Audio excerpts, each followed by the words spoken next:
Okay, so I tend to watch this movie at least once a decade since it came out. I still always feel the same way about it. Punisher, The Punisher, sorry, starring good old Dolph Lundgren over here and Louis Gossett Jr., who used to be in almost every single movie in the 80s and early 90s. Oh man, this movie is not the most action-packed of action movies. It's very slow. It's very drab. This shouldn't have even been called The Punisher. In fact, I think Marvel wasted a lot of resources, even you know, putting this character out to be made into this movie. And you know, I like Dolph Lundgren and all. I do. I really do like Dolph Lundgren and all, but he was not right for this part. He was not right to play Frank Castle, the Punisher. He was not right for this. But they didn't, they took away his identity by basically having him not wear the skull emblem. This was also before Marvel had the confidence to churn out 5 movies a year. When I saw this movie, it was a bootleg copy for the first time, probably around 90 or 91. The movie came out in 89. Not here in America in 89 for some reason. Whatever. So, Frank Castle over here. His family was murdered by the mafia, and he's sworn to vengeance forever as the Punisher. Forever. For as long as he lives, he will then be the Punisher. Punishing people. Now, see, this is kind of why I really, really did not like this movie, especially seeing it for the first time when I was just a kid, was because Punisher is my favorite Marvel character, and he will always be my favorite Marvel character. I know he didn't have the fancy bells and whistles like webs to sling, and he wasn't made out of giant orange rocks, and he didn't have adamantium claws busting out of his hands. He was a regular human being. He was a regular human being who would not care to go toe to toe with any villain that had superpowers, no superpowers, did not matter. Frank Castle was there to wreck things. And here they got him driving around in the sewer on his motorcycle. How's that how you get a motorcycle into the sewer? How do you do that? There was so much wrong with this movie. And for an action movie, jeez, it took forever to get to some action parts. I could probably count about 2 interesting scenes in this entire movie. And luckily, one of the scenes is the end. So, he's waging his war on the mobs in New York, and he's offing a lot of people. And the Japanese mob gets involved because they see how much of the competition he's eliminating. Oh, there's this great scene in the beginning. Okay. So the media follows this mob leader back to his mansion, and Punisher is in the mansion. He annihilates everyone in the mansion. He blows up the mansion while the media is still outside. He blows up the mansion. It blows up, right? You see every window in this place just exploding.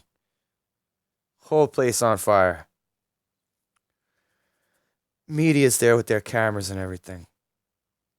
And then Dolph Lundgren comes walking out to the doorway.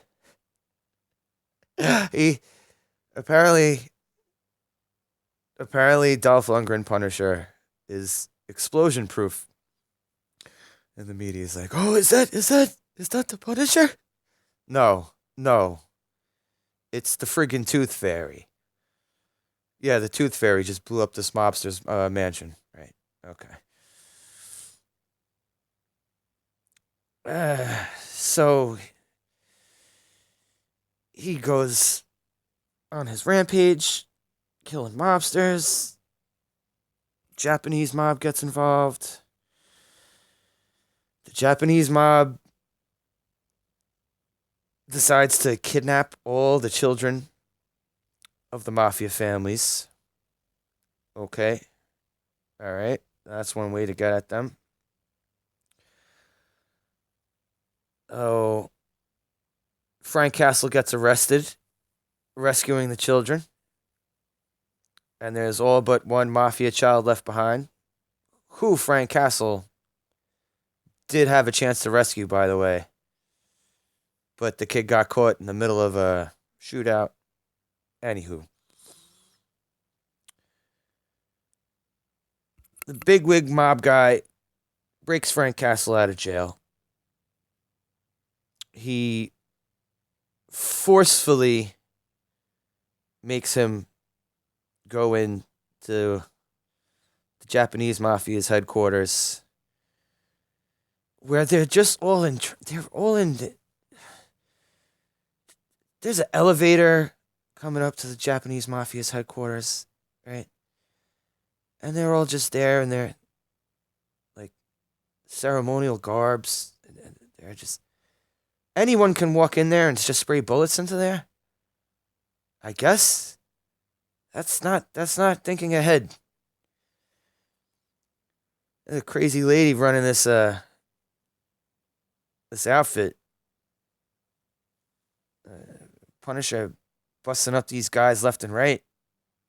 You, there seems to be some thinking ahead and not enough thinking with some of these tactics. But yeah. Yeah. I still don't know about this one. I still don't. I mean, I did get through this one. I still to this day can't get through the Thomas Jane Punisher. Still to this day I can't get through it. Maybe one day I will. But if I'm going to give a suggestion for anyone who wants to watch a Punisher movie and where you get like the actual feel of, oh, I picked up a Punisher comic book, flipped through it. I read the book, I read the comic, and now I'm watching the movie. And then this movie is almost, it's kind of what I was feeling when I was seeing a movie of the Punisher. The movie you want to see is Punisher Warzone. Yes, Punisher Warzone has over the top cheesiness, but that is way more of a true Punisher movie. Way more true to the character than Dolph did right here. Dolph, I love you, buddy, but from what I understand, he's not too thrilled with this movie either. Dolph isn't thrilled with the final product of this movie. And I don't blame him either. He did do that crappy He-Man movie just a few years before this. Movie I still didn't see either. Maybe one day I'll have to put myself through that torture. But for an action movie, it's kind of boring, kind of drab. Louis Gossett Jr. does a good job in this, but then again, he's Louis Gossett Jr. Louis Gossett Jr. always brings a certain amount of energy to his movie roles. Toy Soldiers. Anyone ever seen the movie Toy Soldiers? Louis Gossett Jr. Louis Gossett Jr. is great in that movie. Okay, so The Punisher, 1989. Before Marvel was able to make decent movies. And maybe somewhere down the line, I'll also do the horrible, horrible Captain America straight to VHS one. I think it was like a year after this. All right. Anyone has anything to say about this? Feel free in the comment section. Let me know what you think. Let me know if you felt different about it than I did. Have a good one, everybody. Peace out.